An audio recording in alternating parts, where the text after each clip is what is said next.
Hi friends, ಇದು ಮಸ್ತ್ ಮಗ ಚಾನಲ್ನ ಇಂಟರ್ನ್ಯಾಷನಲ್ ಬುಲೆಟಿನ್ ಸುತ್ತು ಜಗತ್ತು. ನಾನು ಅಮರ್ ಪ್ರಸಾದ್. ಮಿಡಲ್ ಈಸ್ಟ್ ಕಡೆ ಹೋಗೋಣ. ಬಹಳ ಹೊಡೆದಾಟ ಕಂಟಿನ್ಯೂ ಆಗಿದೆ. ಅದಕ್ಕಿಂತ ಮುಂಚೆ ನಮ್ಮ ದೇಶದಲ್ಲಿ ಒಂದು ದೊಡ್ಡ ದುರಂತ ಆಗಿದೆ. ಭಾರತದಲ್ಲಿ ಸುಖೋಯ್ ವಿಮಾನ ಪತನ ಆಗಿದೆ.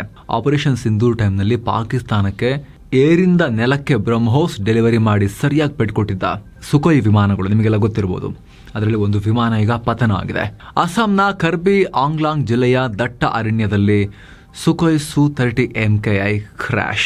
ಇನ್ನೂ ಬೇಜಾರಿನ ವಿಚಾರ ಏನು ಗೊತ್ತಾ? ವಿಮಾನ ಹೋದ್ರೆ ಇನ್ನೊಂದು ಮಾಡ್ಕೋಬಹುದು, ಆದರೆ ನಮ್ಮ ಇಬ್ಬರು ಪೈಲಟ್ಗಳು ಹುತಾತ್ಮರಾಗಿದ್ದಾರೆ. ಅವರ ಜೀವ ಅಮೂಲ್ಯ ಕಳ್ಕೊಂಡಿದ್ದೇವೆ.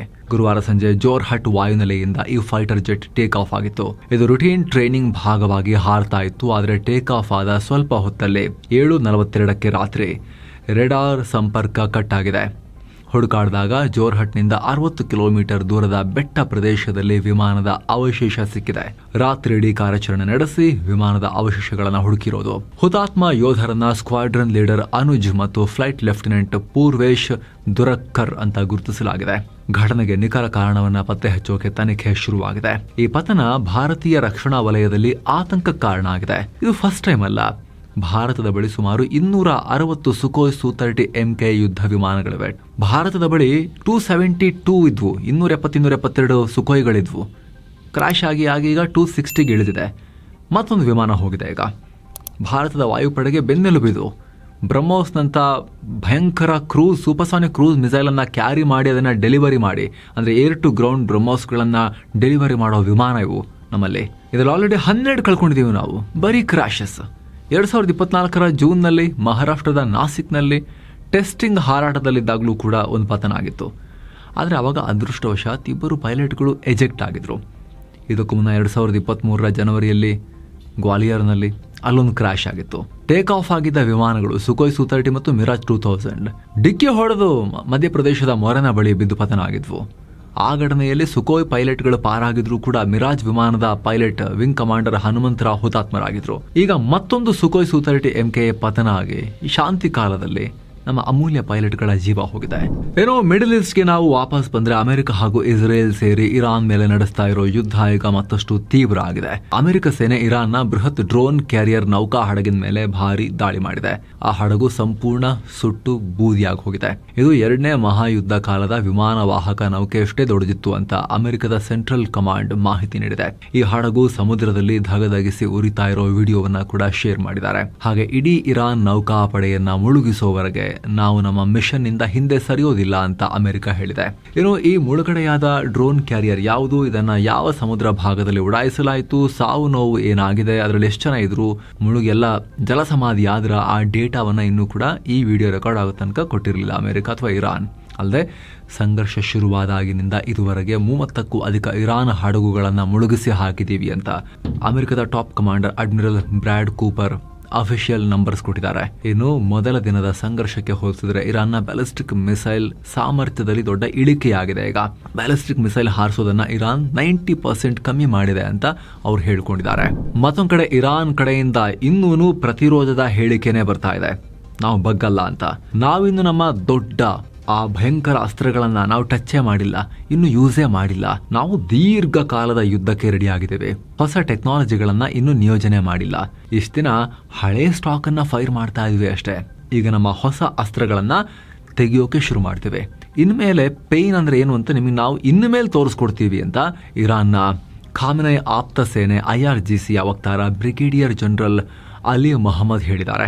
ಅಲ್ಲದೆ ನಾವು ಇನ್ಮೇಲೆ ಯೂಸ್ ಮಾಡೋ ಆಯುಧಗಳನ್ನು ನೀವು ಖಂಡಿತ ನೋಡಿರೋಕ್ಕೂ ಕೂಡ ಸಾಧ್ಯ ಇಲ್ಲ, ಅಂತ ಸೀಕ್ರೆಟ್ ಶಸ್ತ್ರ ಭಾರಿ ಇದೆ ಅಂತ ಹೇಳಿ ಏನು ಅಂತ ಹೇಳಿದೆ, ಅದಿದೆ ಹೊರಗೆ ತೆಗಿತೀವಿ ಅಂತ ಬೆದರಿಸ್ತಾ ಇದ್ದಾರೆ. 2 ದಿನಗಳಿಂದ ಇರಾನ್ ಅವರು ವಾರ್ನಿಂಗ್ ಕೊಡ್ತಾ ಇದ್ದಾರೆ. ಅದು ಏನು ಹೊರಗೆ ತೆಗಿತಾರೆ, ಹೆಂಗ್ ಹಾರಿಸ್ತಾರೆ ಅನ್ನೋದು ಈಗ ಬಹಳ ಕುತೂಹಲಕ್ಕೆ ಕಾರಣ ಆಗಿದೆ. ಆದ್ರೆ ಇದುವರೆಗೂ ಏನೆಲ್ಲ ಬಳಸಿದ್ದಾರೆ ಇರಾನ್ ಅವರು, ಎಷ್ಟು ಬಳಸಿದ್ದಾರೆ ಅದರ ಡೇಟಾ ಇದೆ. ಈಗ ಇವತ್ತಿನ ತನಕ ಇರಾನ್ ಯುದ್ಧ ಶುರುವಾದಲ್ಲಿಂದ 500ಕ್ಕೂ ಅಧಿಕ ಬ್ಯಾಲಿಸ್ಟಿಕ್ ಮತ್ತು ಕ್ರೂಸ್ ಕ್ಷಿಪಣಿಗಳನ್ನು ಬಳಸಿದೆ, ಮಿಸೈಲ್ಸ್ನ ಬಳಸಿದೆ. ಹಾಗೆ 2000ಕ್ಕೂ ಅಧಿಕ ಡ್ರೋನ್ಗಳನ್ನು ಹಾರಿಸಿದೆ. ಇದನ್ನ ಇರಾನ್ನ ಫಾರ್ಸ್ ನ್ಯೂಸ್ ರಿಪೋರ್ಟ್ ಮಾಡಿದೆ. ಈ ಪೈಕಿ 40ರಷ್ಟು ಟಾರ್ಗೆಟ್ ಇಸ್ರೇಲ್ ಕಡೆಗೆ, ಉಳಿದ 60ರಷ್ಟು ಟಾರ್ಗೆಟ್ ಮಿಡಲ್ ಈಸ್ಟ್ ನಲ್ಲಿರುವ ಅಮೆರಿಕದ ನೆಲೆಗಳ ಕಡೆಗೆ ಮತ್ತು ಅಮೆರಿಕದ ಮಿತ್ರರ ಕಡೆಗೆ, ಅರಬ್ ರಾಷ್ಟ್ರಗಳ ಕಡೆಗೆ ಹಾರಿಸಿದೆ ಅಂತ ಇರಾನಿಯನ್ ಮಾಧ್ಯಮಗಳು ರಿಪೋರ್ಟ್ ಮಾಡಿವೆ.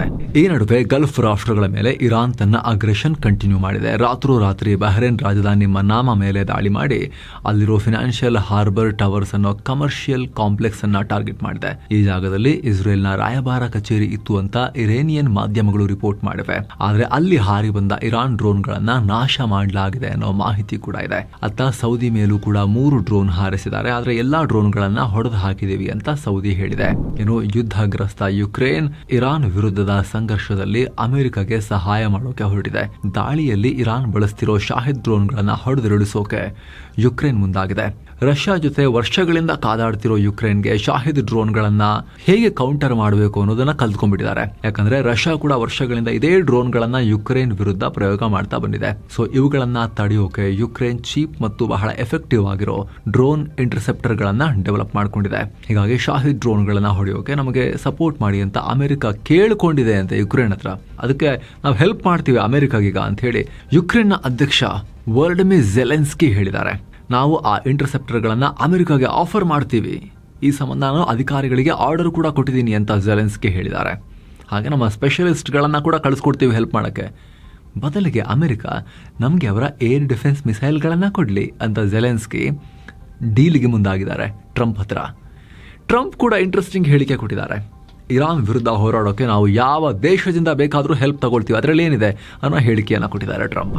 ಏನು ಇರಾನ್ ವಿರುದ್ಧದ ಕದನದಲ್ಲಿ ಈಗ ಅಮೆರಿಕ ತನ್ನ ಅತ್ಯಾಧುನಿಕ ಲೇಸರ್ ಶಸ್ತ್ರಗಳನ್ನು ಕೂಡ ಬಳಸೋಕೆ ಶುರು ಮಾಡಿದೆ ಅಂತ ನ್ಯೂಯಾರ್ಕ್ ಟೈಮ್ಸ್ ರಿಪೋರ್ಟ್ ಮಾಡಿದೆ. ಅಮೆರಿಕದ ನೇವಿ ಹಡಗಿನಲ್ಲಿ ಅಳವಡಿಸಿರೋ ಹೆಲಿಯೋಸ್ ಅನ್ನೋ ಹೈ ಎನರ್ಜಿ ಲೇಸರ್ ಸಿಸ್ಟಮ್ ಅನ್ನ ಯೂಸ್ ಮಾಡಲಾಗ್ತಿದೆ. ಇದು ಪವರ್ಫುಲ್ ಲೇಸರ್ ಕಿರಣಗಳನ್ನು ಹರಿಸಿ ಶತ್ರುಗಳ ಡ್ರೋನ್ ಮತ್ತು ರಾಕೆಟ್ಗಳನ್ನು ಅಥವಾ ಮುಂದೆ ಏನೇ ಬಂದರೂ ಕೂಡ ಸುಟ್ಟು ಬೂದಿ ಮಾಡುತ್ತೆ. ಈಗ ಆಲ್ರೆಡಿ ಅಮೆರಿಕ ಸೇನೆ ರಿಲೀಸ್ ಮಾಡಿರೋ ವಿಡಿಯೋದಲ್ಲಿ ಈ ಲೇಸರ್ ಸಿಸ್ಟಮ್ ಅನ್ನ ಹಡಗಿನಲ್ಲಿ ಅಳವಡಿಸಿರುವುದು ಕಾಣಿಸಿದೆ. ಈ ಲೇಸರ್ ಆಯುಧಕ್ಕೆ ರೊಟೇಟ್ ಆಗೋ ಹೆಡ್ ಇದ್ದು ಇದರಿಂದ ಈಸಿಯಾಗಿ ಟಾರ್ಗೆಟ್ಗಳನ್ನ ಟ್ರ್ಯಾಕ್ ಮಾಡಿ ಹೊಡೆಯೋಕೆ ಸಾಧ್ಯ ಆಗುತ್ತೆ ಅಂತ ನ್ಯೂಯಾರ್ಕ್ ಟೈಮ್ಸ್ ರಿಪೋರ್ಟ್ ಮಾಡಿದೆ. ಆದರೆ ಈ ಲೇಸರ್ ಸಿಸ್ಟಮ್ ಬಗ್ಗೆ ಅಮೆರಿಕ ಆಗಲಿ ಇಸ್ರೇಲ್ ಆಗಲಿ ಅಧಿಕೃತವಾಗಿ ಎಲ್ಲೂ ಕೂಡ ಹೇಳ್ಕೊಂಡಿಲ್ಲ. ಇನ್ನು ಇರಾನ್ ಮಾಡಿದ ದಾಳಿಗೆ ಅಜರ್ಬೈಜಾನ್ ಪ್ರತಿಕಾರದ ಮಾತುಗಳನ್ನಾಡಿದೆ. ಇರಾನ್ನಿಂದ ಬಂದ 4 ಡ್ರೋನ್ಗಳನ್ನ ಅಜರ್ಬೈಜಾನ್ನ ನಕ್ಚುವನ್ ಅನ್ನೋ ಪ್ರದೇಶಕ್ಕೆ ನುಗ್ಗಿ ಅವುಗಳೇನು ದಾಳಿ ಮಾಡಿದ್ವು. ಈ ದಾಳಿಯಲ್ಲಿ 4 ಗಾಯಗೊಂಡಿದ್ರು. 4 ಡ್ರೋನ್ಗಳಲ್ಲಿ 1 ಡ್ರೋನ್ ನೇರವಾಗಿ ಏರ್ಪೋರ್ಟ್ ಟರ್ಮಿನಲ್ ಮೇಲೆ ಬಿದ್ದು ಡ್ಯಾಮೇಜ್ ಮಾಡಿತ್ತು. ಇನ್ನೊಂದು ಡ್ರೋನ್ ಶಾಲೆಯ ಹತ್ತಿರಕ್ಕೆ ಬಿದ್ದಿತ್ತು. ಇನ್ನೊಂದು ಡ್ರೋನ್ ನಾಗರಿಕರಿರೋ ಮನೆಗಳ ಮೇಲೆ ಅಪ್ಪಳಿಸಿತ್ತು. 1 ಡ್ರೋನ್ ಅನ್ನ ಅಜರ್ಬೈಜಾನ್ ಹೊಡೆದು ಹಾಕಿತ್ತು. ಈಗ ಈ ಘಟನೆಯಿಂದ ರೊಚ್ಚಿಗೆದ್ದಿರೋ ಅಜರ್ಬೈಜಾನ್ ಅದನ್ನ ಅಧ್ಯಕ್ಷ ಇಲ್ಹಾಮ್ ಅಲಿಯೇವ್ ಇದು ಅಜರ್ಬೈಜಾನ್ ಮೇಲೆ ನಡೆದ ಉಗ್ರ ದಾಳಿ, ಇರಾನ್ ಮಾಡಿರೋದು ಉಗ್ರ ದಾಳಿ. ಇರಾನ್ ನಮ್ಮ ತಾಳ್ಮೆಯನ್ನು ಪರೀಕ್ಷೆ ಮಾಡಬಾರ್ದು, ಅಲ್ಲದೆ ಯಾವುದೇ ಶತ್ರುವಿನ ವಿರುದ್ಧ ನಮ್ಮ ಶಕ್ತಿಯನ್ನು ಪ್ರದರ್ಶಿಸೋಕೆ ನಾವು ರೆಡಿ ಇದ್ದೀವಿ. ಇರಾನ್ ಮರಿಬಾರದು, ತಕ್ಕ ತಿರುಗೇಟನ್ನು ಕೊಡೋಕೆ ನಾವು ತಯಾರಾಗಿದ್ದೀವಿ. ನಮ್ಮ ಸೇನೆಗೂ ಕೂಡ ಸೂಚನೆ ಕೊಡಲಾಗಿದೆ ಅಂತ ಅಜರ್ಬೈಜಾನ್ ಇರಾನ್ ವಿರುದ್ಧ ಆಕ್ರೋಶ ಹೊರಹಾಕಿದೆ. ಸೆಕ್ಯೂರಿಟಿ ಕೌನ್ಸಿಲ್ ಮೀಟಿಂಗ್ ಮಾಡಿ ಈ ತರ ಹೇಳಿಕೆ ಕೊಟ್ಟಿದ್ದಾರೆ. ಇತ್ತ ಇರಾನ್ ಮಾತ್ರ ಈ ಆರೋಪವನ್ನ ರಿಜೆಕ್ಟ್ ಮಾಡಿದೆ. ನಾವು ನಮ್ಮ ನೆರೆಹೊರೆಯ ರಾಷ್ಟ್ರಗಳ ಮೇಲೆ ದಾಳಿ ಮಾಡಿಲ್ಲ, ಇದರಲ್ಲಿ ನಮ್ಮ ಕೈವಾಡ ಇಲ್ಲ ಅಂತ ಇರಾನ್ ಕ್ಲಾರಿಫಿಕೇಶನ್ ಕೊಡ್ತಾ ಇದೀವಿ ನೋಡಿ ಅಂತ ಹೇಳಿದೆ. ಇನ್ನೊಂದು ಕಡೆ ಇಸ್ರೇಲ್ ಮತ್ತು ಹಿಜ್ಬುಲ್ಲಾಗಳ ನಡುವಿನ ವಾರ್ ಈಗ ಡೇಂಜರಸ್ ಹಂತಕ್ಕೆ ಹೋಗಿದೆ. ಇತ್ತೀಚೆಗಷ್ಟೇ ಇಸ್ರೇಲ್ ಸೇನೆ ಬೇರೂತ್ನ ದಹಿಯೇ ಭಾಗದ ಜನರಿಗೆ ಜಾಗ ಖಾಲಿ ಮಾಡುವಂತೆ ವಾರ್ನಿಂಗ್ ಕೊಟ್ಟಿತ್ತು. ಇದಕ್ಕೆ ಪ್ರತಿಯಾಗಿ ಈಗ ಹಿಜ್ಬುಲ್ಲಾ ಕೂಡ ಇಸ್ರೇಲ್ ಜನರಿಗೆ ಎಚ್ಚರಿಕೆ ಕೊಟ್ಟಿದೆ. ಲೆಬನಾನ್ ಬಾರ್ಡರ್ನಿಂದ 5 ಕಿಲೋಮೀಟರ್ ಒಳಗಿರೋ ಇಸ್ರೇಲಿ ಪ್ರಜೆಗಳು ತಕ್ಷಣ ಜಾಗ ಖಾಲಿ ಮಾಡಿ ಅಂತ ಹೇಳಿದೆ. ನಮ್ಮ ದೇಶದ ಮೇಲೆ ನೀವು ನಡೆಸ್ತಿರೋ ದಾಳಿ, ಸಿವಿಲ್ ಇನ್ಫ್ರಾಸ್ಟ್ರಕ್ಚರ್ ನಾಶ, ಇದನ್ನ ನಾವು ಒಪ್ಪಲ್ಲ. ಇದಕ್ಕೆ ಉತ್ತರ ಕೊಡ್ತೀವಿ. ನಿಮ್ಮ ದೇಶದ ಮೇಲೆ ಭೀಕರ ದಾಳಿ ಆಗುತ್ತೆ, ಇಲ್ಲಿಂದ ಹೋಗಿ ಅಂತ ಹಿಜ್ಬುಲ್ಲಾ ಹೇಳಿದೆ. ಇದರ ಬೆನ್ನಲ್ಲೇ ಶುಕ್ರವಾರ ಮುಂಜಾನೆಯೇ ಇಸ್ರೇಲ್ ಸೇನೆ ಮತ್ತು ಪ್ರಮುಖ ನೆಲೆಗಳ ಮೇಲೆ ಸರಣಿ ದಾಳಿಯನ್ನ ಕೂಡ ಹಿಜ್ಬುಲ್ಲಾ ಮಾಡಿದೆ. ಅಷ್ಟೇ ಅಲ್ಲ, ಲೆಬನಾನ್ ಒಳಗಡೆ ನುಗ್ಗಿರೋ ಇಸ್ರೇಲಿ ಗ್ರೌಂಡ್ ಫೋರ್ಸ್ ಮೇಲೂ ಕೂಡ ಹಿಜ್ಬುಲ್ಲಾಗಳು ಮುಗಿಬಿದ್ದಿದ್ದಾರೆ. ಮರೂನ್ ಅಲ್ ರಸ್ ಮತ್ತು ಖ್ವಾರ್ ಖಿಲಾ ಅನ್ನೋ ಜಾಗಗಳಲ್ಲಿ ಇಸ್ರೇಲಿ ಸೈನಿಕರನ್ನ ಟಾರ್ಗೆಟ್ ಮಾಡಿದ್ದಾರೆ. ಹಾಗೆ ಆಕ್ರಮಿತ ಗೋಲನ್ ಹೈಟ್ಸ್ನಲ್ಲಿರೋ ಯೋವ್ ಮಿಲಿಟರಿ ಕ್ಯಾಂಪ್ ಮತ್ತು ಹೈಫಾ ಪೋರ್ಟ್ನಲ್ಲಿರೋ ಇಸ್ರೇಲ್ ನೌಕಾಪಡೆಯ ಬೇಸ್ ಮೇಲೆ ದಾಳಿಯಾಗಿದೆ. ಈ ದಾಳಿಗಳಿಂದ ಎಷ್ಟು ಸಾವು ನೋವು ಸಂಭವಿಸಿದೆ ಅನ್ನೋದು ಇನ್ನೂ ಕೂಡ ಕನ್ಫರ್ಮ್ ಆಗಬೇಕು. ಇತ್ತ ಇಸ್ರೇಲ್ ಕೂಡ ಲೆಬನಾನ್ನಲ್ಲಿ ದಾಳಿಯನ್ನು ಇನ್ನೂ ಜಾಸ್ತಿ ಮಾಡಿದೆ. ಹಿಜ್ಬುಲ್ಲಾ ಮತ್ತು ಹಮಸ್ನ 2 ಪ್ರಮುಖ ಕಮಾಂಡರ್ಗಳನ್ನು ಹೊಡೆದು ಹಾಕಿದೆ. ಹಿಜ್ಬುಲ್ಲಾದ ಫೈರ್ ಪವರ್ ಮ್ಯಾನೇಜ್ಮೆಂಟ್ ಕಮಾಂಡರ್ ಆಗಿದ್ದ ಝೈದ್ ಅಲಿ ಜುಮಾನನ್ನ ಮುಗಿಸಿದೆ. ಇಸ್ರೇಲ್ ಮೇಲೆ ಸಾವಿರಾರು ರಾಕೆಟ್ ಮತ್ತು ಮಿಸೈಲ್ ಹಾಗೂ ಡ್ರೋನ್ ದಾಳಿಗಳಿಗೆ ಈತ ಪ್ಲಾನ್ ಮಾಡಿದ್ದ. 2015ರಲ್ಲಿ ಮೌಂಟ್ ಡೌನಲ್ಲಿ ನಡೆದ ಅಟ್ಯಾಕ್ನಲ್ಲೂ ಕೂಡ ಇಸ್ರೇಲ್ ಸೈನಿಕರ ಸಾವಿಗೆ ಈತ ಕಾರಣನಾಗಿದ್ದ ಅಂತ ಇಸ್ರೇಲ್ ಹೇಳಿದೆ.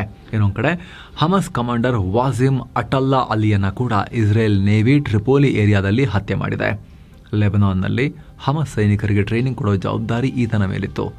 ಟ್ರಿಪೋಲಿ ಏರಿಯಾದಲ್ಲಿ ದಾಳಿ ಮಾಡಿ ಈತನನ್ನು ಮುಗಿಸಿದೀವಿ ಅಂತ ಇಸ್ರೇಲ್ ಸೇನೆ ಘೋಷಿಸಿದೆ. ಇನ್ನು ಇಸ್ರೇಲ್ ದಾಳಿಗೆ ಹೆದರಿ ಇರಾನ್ ಸೇನೆ ಪಲಾಯನ ಮಾಡಿದೆ ಅನ್ನೋ ವರದಿಗಳು ಬರ್ತಾ ಇದಾವೆ. ಲೆಬನಾನ್ ರಾಜಧಾನಿ ಬೀರೂತ್ ನಗರವನ್ನ ಇಸ್ರೇಲ್ ಮೂಲೆ ಮೂಲೆ ಜಾಲಾಡ್ತಿದೆ. ಹೀಗಾಗಿ ಇರಾನ್ನ ಇಸ್ಲಾಮಿಕ್ ರೆವಲ್ಯೂಷನರಿ ಗಾರ್ಡ್ ಕೋರ್ನ ಡಜನ್ ಗಟ್ಟಲೆ ಅಧಿಕಾರಿಗಳು ಅಲ್ಲಿದ್ದೇನು ಹಿಜ್ಬುಲ್ಲಾಗಳಿಗೆಲ್ಲ ಟ್ರೈನಿಂಗ್ ಕೊಡ್ತಾ ಇದ್ರು ಲೆಬನಾನ್ನಲ್ಲಿ, ಅವರೆಲ್ಲ ಓಡ್ ಹೋಗ್ತಾ ಇದ್ದಾರೆ, ಪ್ರಾಣಾಪಾಯದಿಂದ ಬೀರೂತ್ ಬಿಟ್ಟು ಓಡ್ತಿದ್ದಾರೆ ಅಂತ ಅಮೆರಿಕದ ಆಕ್ಸಿಯೋಸ್ ರಿಪೋರ್ಟ್ ಮಾಡಿದೆ.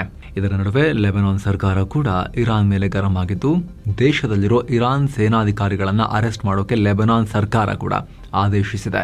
ಅಲ್ಲದೆ ಇರಾನ್ ಪ್ರಜೆಗಳಿಗೆ ವೀಸಾ ಫ್ರೀ ಎಂಟ್ರಿಯನ್ನ ಕೂಡ ಅವರು ಕ್ಯಾನ್ಸಲ್ ಮಾಡಿದ್ದಾರೆ, ಲೆಬನಾನ್ನ ಅಧಿಕೃತ ಸರ್ಕಾರ. ಇನ್ನು ಇರಾನ್ ಮೇಲೆ ಇಸ್ರೇಲ್ ಮತ್ತು ಅಮೆರಿಕದ ದಾಳಿಗಳು ಕಂಟಿನ್ಯೂ ಆಗಿವೆ. ರಾಜಧಾನಿ ತೆಹರಾನ್ ಅಂತೂ ಸರ್ವನಾಶದ ಕಡೆಗೆ ಹೋಗ್ತಾ ಇದೆ. ಎಲ್ಲಿ ನೋಡಿದ್ರು ಅವಶೇಷಗಳ ರಾಶಿ. ಇನ್ನು ಆಕಾಶದಲ್ಲಿ ಯುದ್ಧ ವಿಮಾನಗಳ ಅಬ್ಬರ ಯಾವ ರೀತಿ ಇತ್ತು ಅಂದ್ರೆ ಜನ ಮನೆಯಿಂದ ಹೊರಗೆ ಬರೋಕೆ ಹೆದರಿದ್ದಾರೆ. ಬರೀ ರಾಜಧಾನಿ ಟೆಹರಾನ್ ಮಾತ್ರ ಅಲ್ಲ, ಇರಾನ್ನ ಪ್ರಮುಖ ನಗರಗಳಾಗಿರೋ ಶಿರಾಜ್, ಇಸ್ಫಹಾನ್ ಮತ್ತು ಖರ್ಮಾನ್ ಶಾ ಪ್ರದೇಶಗಳ ಮೇಲೂ ಕೂಡ ದಾಳಿ ಜೋರಾಗಿ ನಡೀತಾ ಇದೆ. ಕಳೆದ ಕೆಲ ದಿನಗಳಿಗೆ ಹೋಲಿಸಿದ್ರೆ ಗುರುವಾರ ರಾತ್ರಿ ನಡೆದ ದಾಳಿ ಇನ್ನೂ ಭಯಾನಕವಾಗಿತ್ತು ಅಂತ ಪ್ರತ್ಯಕ್ಷದರ್ಶಿಗಳು ಹೇಳಿದ್ದಾರೆ. ರಾಜಧಾನಿ ಟೆಹರಾನ್ ಮೇಲೆ ಕಂಡು ಕೇಳರಿಯದ ರೀತಿಯಲ್ಲಿ ಹೆವಿ ಬಾಂಬಿಂಗ್ ಆಗಿದೆ. ಇರಾನ್ ಸರ್ಕಾರದ ಮುಖ್ಯ ಕಟ್ಟಡಗಳು ಮತ್ತು ಮಿಲಿಟರಿ ನೆಲೆಗಳನ್ನು ಗುರಿಯಾಗಿಸಿಕೊಂಡು ದಾಳಿ ಮಾಡಲಾಗಿದೆ. ಈ ಬಗ್ಗೆ ಇಸ್ರೇಲ್ನ ಸೇನಾ ನಾಯಕ ಇಯಾಲ್ ಜಮೀರ್ ಮಾಹಿತಿ ಕೊಟ್ಟಿದ್ದಾರೆ. ಇದು ಯುದ್ಧದ ಹೊಸ ಅಧ್ಯಾಯ. ಇರಾನ್ ಶಕ್ತಿಯನ್ನ ಸಂಪೂರ್ಣವಾಗಿ ಕುಗ್ಗಿಸುವುದೇ ನಮ್ಮ ಗುರಿ. ಈ ದಾಳಿ ಇಲ್ಲಿಗೆ ನಿಲ್ಲಲ್ಲ, ಮುಂದೆ ದೊಡ್ಡ ಮಟ್ಟದ ಆಪರೇಷನ್ಗಳು ನಡೀತಾವೆ ಅನ್ನೋ ಹೇಳಿಕೆ ಕೊಟ್ಟಿದ್ದಾರೆ. ಇನ್ನು ಅಮೆರಿಕನ್ ಸಬ್ಮರೀನ್ ಇರಾನ್ ಯುದ್ಧ ನೌಕೆಯನ್ನ ಮುಳುಗಿಸಿದ ಬೆನ್ನಲ್ಲೇ ಲಂಕಾ ದೊಡ್ಡ ನಿರ್ಧಾರ ತಗೊಂಡಿದೆ. ಇರಾನ್ನ ಇನ್ನೊಂದು ಹಡಗು ಐರಿಸ್ ಬುಷೆಹರ್, ಆ ನೌಕೆ ಕೂಡ ಇದೇ ಭಾಗದಲ್ಲಿತ್ತಲ್ಲ, ಅದರಲ್ಲಿದ್ದ 208 ಮಂದಿಯನ್ನ ಶ್ರೀಲಂಕಾ ನೌಕಾಪಡೆ ಸೇಫ್ ಆಗಿ ಶಿಫ್ಟ್ ಮಾಡಿದೆ. ನಾವು ಈ ಯುದ್ಧದಲ್ಲಿ ಯಾರ ಪರನೂ ಇಲ್ಲ, ಕೇವಲ ಜೀವ ಉಳಿಸೋಕೆ ಈ ಕೆಲಸ ಮಾಡ್ತಾ ಇದ್ದೀವಿ ಅಂತ ಶ್ರೀಲಂಕಾ ಅಧ್ಯಕ್ಷ ಅನುರಾ ಕುಮಾರ ದಿಸಾನಾಯಕೆ ಹೇಳಿದ್ದಾರೆ. ಅಂದಹಾಗೆ ಐರಿಸ್ ದೇನಾ ಹಡಗನ್ನ ಅಮೆರಿಕ ಹೊಡೆದು ಹಾಕಿದ್ಮೇಲೆ ಇನ್ನೊಂದು ಹಡಗು ಲಂಕಾ ಬಳಿ ಸಹಾಯ ಕೇಳಿತು. ನಿಮ್ಮ ಜಲಗಡಿಗೆ ನಮ್ಮನ್ನ ಬರೋಗ್ಬಿಡಿ, ನಿಮ್ಮ ಪೋರ್ಟ್ ಆಕ್ಸೆಸ್ ಕೊಡಿ, ಅಲ್ಲಿಗೆ ಬರ್ತೀವಿ ಅಂತ ಕೇಳಿತ್ತು. ಅವರು ಲಂಕಾ ಹತ್ತಿರದಲ್ಲೇ ಇದ್ರು. ಹೀಗಾಗಿ ಲಂಕಾ ಈ ನಿರ್ಧಾರ ತಗೊಂಡಿದ್ದು ಕೇವಲ ಸಿಬ್ಬಂದಿಯನ್ನ ಮಾತ್ರ ಉಳಿಸಿದ್ದೀವಿ ಅಂತ ಹೇಳಿದೆ. ಆದರೆ ಆ ಹಡಗನ್ನ ಕೂಡ ರಕ್ಷಣೆ ಮಾಡಲಾಗಿದೆಯಾ, ಆ ಹಡಗಿನ ಸ್ಥಿತಿಗತಿ ಏನು ಇನ್ನೂ ಕೂಡ ಸ್ಪಷ್ಟ ಇಲ್ಲ. ಇನ್ನು ಇರಾನ್ನ ಮುಂದಿನ ನಾಯಕನ ಆಯ್ಕೆ ಕುರಿತು ಟ್ರಂಪ್ ಮತ್ತೆ ಸ್ಟೇಟ್ಮೆಂಟ್ ಕೊಟ್ಟಿದ್ದಾರೆ. ಇರಾನ್ಗೆ ಹೊಸ ನಾಯಕನನ್ನ ಆಯ್ಕೆ ಮಾಡೋ ಅಗತ್ಯ ಇದೆ, ಹೀಗಾಗಿ ನಾವು ಇರಾನ್ ಒಳಗಡೆ ನುಗ್ಗಿ ಎಲ್ಲವನ್ನ ಕ್ಲೀನ್ ಮಾಡಿ ಬಿಡಬೇಕು ಅನ್ನೋ ಹೇಳಿಕೆ ಕೊಟ್ಟಿದ್ದಾರೆ. ಅಲ್ಲದೆ ನಮ್ಮ ಹತ್ರ ಅಂತ ಒಳ್ಳೆ ಕೆಲಸ ಮಾಡೋ ಕೆಲ ಜನರಿದ್ದಾರೆ, ಅವರನ್ನ ನಾವು ವಾಚ್ ಮಾಡ್ತಾ ಇದ್ದೀವಿ ಅಂತ ಹೇಳಿದ್ದಾರೆ. ಆದ್ರೆ ಅವರ ತಲೆಯಲ್ಲಿರೋ ಆ ಆಯ್ಕೆಗಳು ಯಾರು ಏನು ಅನ್ನೋದನ್ನ ಟ್ರಂಪ್ ಹೇಳಲಿಲ್ಲ. ಇನ್ನು ಅಮೆರಿಕ ನಮ್ಮ ದೇಶದ ಒಳಗಡೆ ಭೂಸೇನೆ ನುಗ್ಗಿಸುತ್ತೆ ಅಂತ ಇರಾನ್ ಹೇಳ್ಕೊಂಡಿತ್ತು. ಅದ್ರ ಬಗ್ಗೆ ಕೇಳಿದಾಗ ಅವೆಲ್ಲ ಬರೀ ವೇಸ್ಟ್ ಆಫ್ ಟೈಮ್ ಅಂತ ಹೇಳಿಕೆಯನ್ನ ಕೊಟ್ಟಿದ್ದಾರೆ. ಈಗ ಆಲ್ರೆಡಿ ಇರಾನ್ ಎಲ್ಲವನ್ನ ಕಳ್ಕೊಂಡಾಗಿದೆ, ಅವರ ನೇವಿ ಹೋಯ್ತು, ಏರ್ ಫೋರ್ಸ್ ಹೋಯ್ತು, ಎಲ್ಲ ಹೋಯ್ತು ಅಂತ ಟ್ರಂಪ್ ಹೇಳಿದ್ದಾರೆ. ಇನ್ನು ವೆನೆಜುವೆಲಾ ಇರಾನ್ ಬಳಿಕ ಟ್ರಂಪ್ ಕಣ್ಣು ಈಗ ಕ್ಯೂಬಾ ಮೇಲೆ ಬಿದ್ದಿದೆ. ನೆಕ್ಸ್ಟ್ ಕ್ಯೂಬಾ ಅಂತ ಹೇಳಿದ್ದಾರೆ, ಬಾಯ್ಬಿಟ್ಟೆ ಹೇಳಿದ್ದಾರೆ. ಮೊದಲು ಇರಾನ್ ಕಡೆ ಗಮನ ಹರಿಸ್ತೀವಿ, ಇರಾನ್ನಲ್ಲಿ ಮೊದಲು ಯುದ್ಧ ಮುಗಿಸೋಕೆ ನಾವು ಯೋಚನೆ ಮಾಡ್ತಾ ಇದ್ದೀವಿ, ನೆಕ್ಸ್ಟ್ ಆಮೇಲೆ ಕ್ಯೂಬಾ ಕಡೆ ನೋಡ್ತೀವಿ. ಕ್ಯೂಬಾ ವಿಚಾರ ಕೇವಲ ಟೈಮ್ ಅಷ್ಟೇ, just matter of time Cuba ಕಡೆ ನಾವು ಕಣ್ಣು ಹಾಯಿಸೋದು ಅನ್ನೋ ಹೇಳಿಕೆಯನ್ನ ಟ್ರಂಪ್ ಕೊಟ್ಟಿದ್ದಾರೆ. ಯಾವುದೇ ಲಜ್ಜೆ ಇಲ್ಲದೆ. ಏನು ಸ್ನೇಹಿತರೆ, ಫಾರಿನ್ ನಲ್ಲಿ ಎಜುಕೇಶನ್ ಆಸಕ್ತಿ ಇದ್ರೆ ಗ್ಲೋಬಲ್ ಡಿಗ್ರೀಸ್ ನವರ ಈ ಈವೆಂಟ್ ನಿಮಗೆ ಯೂಸ್ ಆಗ್ಬೋದು. ಫ್ರೀ ಎಂಟ್ರಿ ಇರುತ್ತೆ, ಆಸಕ್ತರು ಕಾಲ್ ಮಾಡಿ. ಏನೋ ಇರಾನ್ನ IRGC ಅಲ್ಲಿನ ಸರ್ಕಾರದ ಮಾತನ್ನ ಕೇಳ್ತಿಲ್ವಾ? ಕಾಮಿನೈ ಹೋದ್ಮೇಲೆ ಈಗ ಏನು ಟೆಂಪರರಿ ಅರೇಂಜ್ಮೆಂಟ್ ಏನಿದೆ ಅವ್ರ ಮಾತನ್ನ ಕೇಳ್ತಾ ಇಲ್ವಾ ಅನ್ನೋ ಪ್ರಶ್ನೆ ಮೂಡ್ತಾ ಇದೆ. ಡೇ 1 ಇಂದಲೂ ಇತ್ತು ಅದು. ಯಾಕಂದ್ರೆ ಅಲ್ಲಿನ ಸರ್ಕಾರಕ್ಕೂ ಅಲ್ಲಿನ ಸೇನೆಯ ನಿಲುವಿಗೂ ಮ್ಯಾಚೇ ಆಗ್ತಾ ಇಲ್ಲ. ಒಮಾನ್ ಮೇಲೆ ದಾಳಿ ಮಾಡಿದವರನ್ನ ಇರಾನ್ ರೆವಲ್ಯೂಷನರಿ ಗಾರ್ಡ್ ಕೋರ್ ಅದನ್ನು ಒಪ್ಕೊಂಡಿತ್ತು, ದಾಳಿ ಮಾಡಿದೀವಿ ಅಂತ ಹೇಳಿತ್ತು. ಆದ್ರೆ ಇರಾನ್ನ ವಿದೇಶಾಂಗ ಸಚಿವ ಅಬ್ಬಾಸ್ ಅರಾಕ್ಚಿ ಮಿಸ್ಟೇಕ್ ಆಗಿದೆ, ಎಚ್ಚರಿಕೆಯಿಂದ ದಾಳಿ ಮಾಡಿ ಅಂತ ನಾವು ಸೂಚನೆ ಕೊಟ್ಟಿದ್ದೀವಿ, ಇದು ನಮ್ಮ ಉದ್ದೇಶ ಅಲ್ಲ, ಒಮಾನಿಗೆ ಹೊಡೆಯೋದು ನಮ್ಮ ಉದ್ದೇಶ ಅಲ್ಲ ಅಂತ ಹೇಳಿದ್ರು. ಅದಾದ್ಮೇಲೂ ಕೂಡ ಮತ್ತೆ ಅಗೇನ್ ದಾಳಿ ಕಂಟಿನ್ಯೂ ಆಗಿತ್ತು ಒಮಾನ್ ಮೇಲೆ. ಈಗ ನೋಡಿ, ಹೊರ್ಮುಜ್ ಜಲಸಂಧಿ ವಿಚಾರದಲ್ಲೂ ಕೂಡ ನಾವು ಹೊರ್ಮುಜ್ ಜಲಸಂಧಿಯನ್ನ ಬಂದ್ ಮಾಡಿದ್ದೀವಿ ಅಂತ IRGC ಘೋಷಣೆ ಮಾಡಿಕೊಂಡಿದೆ. ಆದ್ರೆ ಇರಾನ್ ಸರ್ಕಾರದ ಅಲ್ಲಗಳಿತಾ ಇದೆ. ವಿಶ್ವಸಂಸ್ಥೆಯಲ್ಲಿರೋ ಇರಾನ್ ಮಿಷನ್ ಅಂದ್ರೆ ಇರಾನ್ ಸರ್ಕಾರದ ರಾಜತಾಂತ್ರಿಕ ಅಧಿಕಾರಿಗಳು ಇದು ಸುಳ್ಳು ಅಂತ ಹೇಳಿದ್ದಾರೆ. ಅವ್ರದ್ದೇ IRGC ಬಂದ್ ಮಾಡಿದೀವಿ ಅಂತ ಹೇಳಿರೋದನ್ನ ಅವರ ಅಧಿಕಾರಿಗಳು ಅಲ್ಲಗಳಿತಾ ಇದ್ದಾರೆ. ನಾವು ಅಂತಾರಾಷ್ಟ್ರೀಯ ಕಾನೂನಿಗೆ, ನೌಕಾ ಸಂಚಾರಕ್ಕೆ ಗೌರವ ಕೊಡ್ತೀವಿ, ಯಾವ ಮಾರ್ಗವನ್ನ ಕೂಡ ನಾವು ಬಂದ್ ಮಾಡ್ಲಿಲ್ಲ, ಅಮೆರಿಕ ಇದೆಲ್ಲ ಸಮಸ್ಯೆ ಮಾಡ್ತಿರೋದು ಅಂತ ಇರಾನ್ ಮಿಷನ್ ಹೇಳ್ತಾ ಇದೆ. ಹೀಗಾಗಿ ಇರಾನ್ ಸರ್ಕಾರ, ಈಗಿರೋ ಖಾಮೆನೈ ಹೋದ ನಂತರ ಇರೋ ಇರಾನ್ ಸರ್ಕಾರ ಮತ್ತು ಖಾಮೆನೈ ಬಿಟ್ಟು ಹೋಗಿರೋ ಅವರ ಈ ಪುಂಡ ಸೇನೆ IRGC ಇಬ್ಬರ ನಡುವೆ ತಾಳಮೇಳ ಕಾಣಿಸ್ತಾ ಇಲ್ಲ. ಏನು ಕಳೆದ ಶನಿವಾರ ದಕ್ಷಿಣ ಇರಾನ್ನ ಮಿನಾಬನು ನಗರದಲ್ಲಿ ದಾಳಿಯಾದಾಗ ಒಂದು ಶಾಲೆಗೆ ಡ್ಯಾಮೇಜ್ ಆಗಿತ್ತು. ಈ ಘಟನೆಯಲ್ಲಿ 150 ವಿದ್ಯಾರ್ಥಿಗಳು ಪ್ರಾಣ ಕಳ್ಕೊಂಡಿದ್ರು. ಅಂತಾರಾಷ್ಟ್ರೀಯ ಮಟ್ಟದಲ್ಲೂ ಈ ಘಟನೆ ಭಾರಿ ಆಕ್ರೋಶಕ್ಕೆ ಕಾರಣ ಆಗಿತ್ತು. ಈಗ ದಾಳಿ ಮಾಡಿದ್ದು ಖುದ್ದು ಅಮೆರಿಕ ಇರಬಹುದು ಅಂತ ಅಮೆರಿಕನ್ ತನಿಖಾಧಿಕಾರಿಗಳೇ ಶಂಕೆ ವ್ಯಕ್ತಪಡಿಸ್ತಾ ಇದ್ದಾರೆ. ಅಂದರೆ ಅಲ್ಲಿ ಹೋಗಿ ಬಡಿದಿರೋ ಸ್ಫೋಟಕ ಅಮೆರಿಕ ಹಾಕಿದ್ದೇ ಇರಬಹುದು ಅಂತ. ಅಮೆರಿಕ ರಕ್ಷಣಾ ಕಾರ್ಯದರ್ಶಿ ಪೀಟ್ ಹೆಕ್ಸೆತ್ ಇದ್ರ ಬಗ್ಗೆ ತನಿಖೆಗೆ ಆದೇಶವನ್ನ ಕೊಟ್ಟಿದ್ರು. ಈಗ ತನಿಖೆ ಆಗಿದೆ, ಹೆಂಗೆ ಆ ಶಾಲೆಗೆ ಡ್ಯಾಮೇಜ್ ಆಯಿತು ಅಂತ, ಪೆಟ್ಟು ಹೆಂಗೆ ಬಿತ್ತು ಅಂತ. ಈಗ ಆರಂಭಿಕ ತನಿಖೆಯಲ್ಲಿ ಅಮೆರಿಕ ಹಾಕಿರೋ ಸ್ಫೋಟಕವೇ ಶಾಲೆಗೆ ಬಡಿದಿರಬಹುದು ಅಂತ. ಅಂತಾರಾಷ್ಟ್ರೀಯ ಕಾನೂನು ಪ್ರಕಾರ ಶಾಲೆ, ಆಸ್ಪತ್ರೆ, ನಾಗರಿಕ ಮೂಲಸೌಕರ್ಯಗಳ ಮೇಲೆ ದಾಳಿ ಮಾಡಂಗಿಲ್ಲ, ಅದು ಯುದ್ಧಾಪರಾಧ ಅಂತ ಕರೆಸ್ಕೊಳ್ಳುತ್ತೆ. ಹೀಗಾಗಿ ಈಗ ಅಮೆರಿಕ ತಾವೇ ತನಿಖೆ ಮಾಡಿ ನಮ್ಮಿಂದನೇ ಆಗಿರಬಹುದು ಅಂತ ಹೇಳ್ತಿದೆ. ಆದರೆ ಅದು ಅವರೇ ಮಾಡಿದ್ದಂತ ಹೇಳಿದ್ರು ಕೂಡ ಹೌದು ಮಿಸ್ಟೇಕ್ ಆಯಿತು, ಮಿಸ್ಫೈರ್ ಆಗಿದ್ದು ಅಂತೆಲ್ಲ ಹೇಳ್ತಾರೆ ಬಿಟ್ರೆ ಅವ್ರಿಗವ್ರು ಪನಿಷ್ಮೆಂಟ್ ಕೊಟ್ಕೊಂಡು ಅವರ ಸೇನೆಗೆ ಅವ್ರು ಪನಿಷ್ಮೆಂಟ್ ಕೊಡ್ತಾರ, ಆ ಸಾಧ್ಯತೆ ಬಹಳ ದೂರದ ವಿಚಾರ. ನೋಡೋಣ ಏನಾಗುತ್ತೆ ಅಂತ ಹೇಳಿ. ಇನ್ನು ಭಾರತ ಮತ್ತು ಕೆನಡಾ ನಡುವೆ ಆಗಿರೋ ಹೊಸ ಯುರೇನಿಯಂ ಒಪ್ಪಂದ ಪಾಕಿಸ್ತಾನದ ನಿದ್ದೆ ಕೆಡಿಸ್ತಾ ಇದೆ. ಈ ಬಗ್ಗೆ ಪಾಕಿಸ್ತಾನ ವಿದೇಶಾಂಗ ಇಲಾಖೆ ಇದು ಅಂತಾರಾಷ್ಟ್ರೀಯ ನಿಯಮಗಳಿಗೆ ವಿರುದ್ಧ ಅಂತ ಕೂಗಾಡಿದೆ. ಅಷ್ಟೇ ಅಲ್ಲ, 1974ರಲ್ಲಿ ಭಾರತ ಮೊದಲ ಪರಮಾಣು ಪರೀಕ್ಷೆ ನಡೆಸಿದಾಗ ಅದಕ್ಕೆ ಕೆನಡಾ ಕೊಟ್ಟ ರಿಯಾಕ್ಟರ್ ಬಳಸಲಾಗಿತ್ತು ಅಂತ ಪಾಕ್ ಆರೋಪ ಮಾಡಿದೆ. ಅವತ್ತು ಭಾರತದ ಅಣ್ವಸ್ತ್ರ ಪರೀಕ್ಷೆಯಿಂದಲೇ ಜಗತ್ತಲ್ಲಿ ನ್ಯೂಕ್ಲಿಯರ್ ಸಪ್ಲೈಯರ್ಸ್ ಗ್ರೂಪ್ NSG ಅಸ್ತಿತ್ವಕ್ಕೆ ಬಂತು. ಆದರೆ ಈಗ ಅದೇ ಕೆನಡಾ ಭಾರತಕ್ಕೆ ಸ್ಪೆಷಲ್ ಆಗಿ ಯುರೇನಿಯಂ ಮತ್ತು ಮಾಡರ್ನ್ ಟೆಕ್ನಾಲಜಿ ಕೊಡ್ತಾ ಇದೆ. ಭಾರತಕ್ಕೆ ಹೊರಗಿನಿಂದ ಯುರೇನಿಯಂ ಸಪ್ಲೈ ಸಿಕ್ಕರೆ ಭಾರತ ತನ್ನಲ್ಲಿರೋ ಸ್ವಂತ ಯುರೇನಿಯಂ ಅನ್ನ ಅಣ್ವಸ್ತ್ರ ತಯಾರಿಕೆಗೆ ಯೂಸ್ ಮಾಡಿಕೊಳ್ಳುತ್ತೆ. ಭಾರತದವರು ಈಗ ಆಲ್ರೆಡಿ ತಮ್ಮ ಅಣು ಸ್ಥಾವರಗಳನ್ನು ಅಂತಾರಾಷ್ಟ್ರೀಯ ತಪಾಸಣೆಗೆ ಬಿಟ್ಟುಕೊಡ್ತಾ ಇಲ್ಲ. ಹೀಗಿರುವಾಗ ಕೆನಡಾ ಈ ರೀತಿ ಮಾಡಿದ್ದು ಸರಿಯಲ್ಲ, ಇಡೀ ದಕ್ಷಿಣ ಏಷ್ಯಾದ ಭದ್ರತೆಗೆ ಅಪಾಯ ಅಂತ ಪಾಕ್ ಗಂಟ್ಲು ಹರ್ಕೊಂಡಿದೆ. ಯಾಕಂದ್ರೆ ಮೊನ್ನೆಯಷ್ಟೇ ಭಾರತ ಕೆನಡಾದೊಂದಿಗೆ $2.6 ಬಿಲಿಯನ್ ಯುರೇನಿಯಂ ಅಗ್ರಿಮೆಂಟ್ ಮಾಡ್ಕೊಂತಲ್ಲ ಅದಕ್ಕೆ. ಇನ್ನು ಅಮೆರಿಕ ಮತ್ತು ಭಾರತ ಟ್ರೇಡ್ ಡೀಲ್ ಕುರಿತು ಅಮೆರಿಕದ ಉಪ ವಿದೇಶಾಂಗ ಕಾರ್ಯದರ್ಶಿ ಕ್ರಿಸ್ಟೋಫರ್ ಲ್ಯಾಂಡೌ ಬಿಗ್ ಸ್ಟೇಟ್ಮೆಂಟ್ ಕೊಟ್ಟಿದ್ದಾರೆ. ದಿಲ್ಲಿಯ ರೈಸಿನಾ ಡೈಲಾಗ್ನಲ್ಲಿ ಮಾತನಾಡಿ, ನಾವು ಮೊದಲು ಮಾಡಿದ ತಪ್ಪು ಮತ್ತೆ ಮಾಡೋದಿಲ್ಲ ಅಂತ ಹೇಳಿದ್ದಾರೆ. ಭಾರತದ ಜೊತೆಗಿನ ವ್ಯಾಪಾರ ಮತ್ತು ಆರ್ಥಿಕ ಸಂಬಂಧವನ್ನು ವಿಸ್ತರಿಸುವುದನ್ನು ಅಮೆರಿಕ ಕಂಟಿನ್ಯೂ ಮಾಡುತ್ತೆ.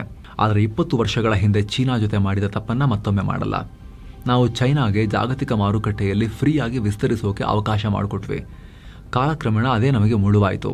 ಚೀನಾ ನಮ್ಮ ಮುಂದೆನೇ ಪ್ರಬಲ ಪ್ರತಿಸ್ಪರ್ಧಿಯಾಗಿ ನಿಂತುಕೊಳ್ತು, ನಮ್ಮನ್ನೇ ಮೀರಿ ಬೆಳವಣಿಗೆ ಕಾಣ್ತು. ಸೊ ಭಾರತದ ವಿಚಾರದಲ್ಲೂ ಕೂಡ ಭಾರತ ನಮ್ಮ ಮುಂದೆ ರೈವಲ್ ಆಗೋದನ್ನು ನಾವು ಬಯಸಲ್ಲ. ಇನ್ನು ಮುಂದೆ ಏನೇ ಮಾಡಿದ್ರೂ ನಮ್ಮ ಜನರಿಗೆ ನ್ಯಾಯಯುತವಾಗಿರಬೇಕು, ಅಮೆರಿಕನ್ಸ್ಗೆ ಆ ರೀತಿನೇ ಮಾಡ್ತೀವಿ ಅಂತ ಹೇಳಿದ್ದಾರೆ. ಮತ್ತೊಂದು ಕಡೆ ಅಫ್ಘಾನಿಸ್ತಾನದ ತಾಲಿಬಾನ್ ಸರ್ಕಾರಕ್ಕೆ ಮುಲ್ಲಾ ಜನರಲ್ ಮುನೀರಾ ಮತ್ತೆ ವಾರ್ನಿಂಗ್ ಕೊಟ್ಟಿದ್ದಾನೆ. ಅಫ್ಘಾನಿಸ್ತಾನ ಮತ್ತು ಪಾಕ್ ನಡುವೆ ಶಾಂತಿ ನೆಲೆಸಬೇಕು ಅಂತ ಹೇಳಿದ್ರೆ ತಾಲಿಬಾನ್ ಆಡಳಿತ ಉಗ್ರರಿಗೆ ಕೊಡ್ತಿರೋ ಬೆಂಬಲವನ್ನು ಮೊದಲು ನಿಲ್ಲಿಸಬೇಕು ಅಂತ ಎಚ್ಚರಿಕೆ ಕೊಟ್ಟಿದ್ದಾನೆ. ಪಾಕ್ ವಿರುದ್ಧ ದಾಳಿ ಮಾಡೋಕೆ ಅಫ್ಘಾನ್ ನೆಲವನ್ನು ಫಿತ್ನಾ ಅಲ್ ಖವಾರಿಸ್ TTPಗಳು ಹಾಗೂ ಫಿತ್ನಾ ಅಲ್ ಹಿಂದೂಸ್ತಾನ್ ಬಲೂಚಿಗಳು ಈ ಗುಂಪುಗಳು ಬಳಸ್ಕೊಳ್ತಾ ಇವೆ. ಅಂದರೆ ಈ TTPಗಳಿಗೆ ಮತ್ತು ಈ ಬಲೂಚಿಗಳಿಗೆ ಈ ಹೆಸರುಗಳನ್ನು ಇಟ್ಟು ಕರೆಯೋದು ಇವರು, ಒಂಥರ ನೆಗೆಟಿವಿಟಿ ಬರಲಿ ಅವ್ರ ಬಗ್ಗೆ ಅಂತ ಹೇಳಿ ಮುನೀರ್ ಆ್ಯಂಡ್ ಟೀಮ್ ಆ ರೀತಿ ಕರೆಯೋದು. ಹೀಗಾಗಿ ಈ ಗುಂಪುಗಳನ್ನು ಯಾವುದೇ ಕಾರಣಕ್ಕೂ ನಾವು ಸಹಿಸಲ್ಲ. ಗಡಿಯಾಚೆಗಿನ ಈ ಉಗ್ರಗಾಮಿಗಳನ್ನು ಸದೆ ಬಡಿಯೋಕೆ ನಾವು ಎಲ್ಲ ರೀತಿಯ ಕಠಿಣ ಕ್ರಮಗಳನ್ನು ತಗೊಳ್ತೀವಿ ಅನ್ನೋ ಹೇಳಿಕೆಯನ್ನು ಮುನೀರ ಕೊಟ್ಟಿರೋದು. ಏನೋ T20 ವಿಶ್ವಕಪ್ ಆಡೋಕೆ ಶ್ರೀಲಂಕಾಗೆ ಬಂದಿದ್ದ ಪಾಕ್ ತಂಡದ ಆಟಗಾರನೊಬ್ಬ ಮಹಿಳೆಯೊಂದಿಗೆ ಹೋಟೆಲ್ನಲ್ಲಿ ಅಸಭ್ಯವಾಗಿ ವರ್ತಿಸಿರೋ ವಿಚಾರ ಈಗ ಬಹಳ ಚರ್ಚೆಗೆ ಕಾರಣ ಆಗ್ತಾ ಇದೆ. ಕ್ಯಾಂಡಿಯಾ ಗೋಲ್ಡನ್ ಕ್ರೌನ್ ಹೋಟೆಲ್ನಲ್ಲಿ ಮಹಿಳಾ ಸಿಬ್ಬಂದಿಯೊಂದಿಗೆ ಅಶ್ಲೀಲವಾಗಿ ಆತ ನಡ್ಕೊಂಡಿದ್ದ. ಸೂಪರ್ 8 ಹಂತದಲ್ಲಿ ಶ್ರೀಲಂಕಾ ವಿರುದ್ಧದ ಕೊನೆಯ ಪಂದ್ಯಕ್ಕೂ ಮುನ್ನ ಈ ಘಟನೆಯಾಗಿದೆ ಅನ್ನೋ ರಿಪೋರ್ಟ್ ಇದೆ. ಹೌಸ್ ಕೀಪಿಂಗ್ ಮಹಿಳಾ ಸಿಬ್ಬಂದಿಯೊಂದಿಗೆ ಪಾಕ್ ಆಟಗಾರ ಈ ರೀತಿ ಮಾಡಿರೋದು. ಕೂಡಲೇ ಆಕೆ ಸಹಾಯಕ್ಕಾಗಿ ಕಿರ್ಚಿಕೊಂಡಾಗ ಉಳಿದ ಸಿಬ್ಬಂದಿ ಬಂದು ಆಕೆಯನ್ನು ಕಾಪಾಡಿದ್ದಾರೆ ಪಾಕ್ ಆಟಗಾರನಿಂದ. ಈ ಬಗ್ಗೆ ಹೋಟೆಲ್ನವರು ಪಾಕ್ ಟೀಮ್ ಮ್ಯಾನೇಜರ್ ನವೈದ್ ಚೀಮಾಗೆ ದೂರು ಕೂಡ ಕೊಟ್ಟಿದ್ದಾರೆ. ಹೀಗಾಗಿ ಪಾಕ್ ಮ್ಯಾನೇಜರ್ ಆ ಆಟಗಾರನ ಪರವಾಗಿ ಕ್ಷಮೆಯಾಚನೆ ಕೂಡ ಮಾಡಿದ್ದಾರೆ.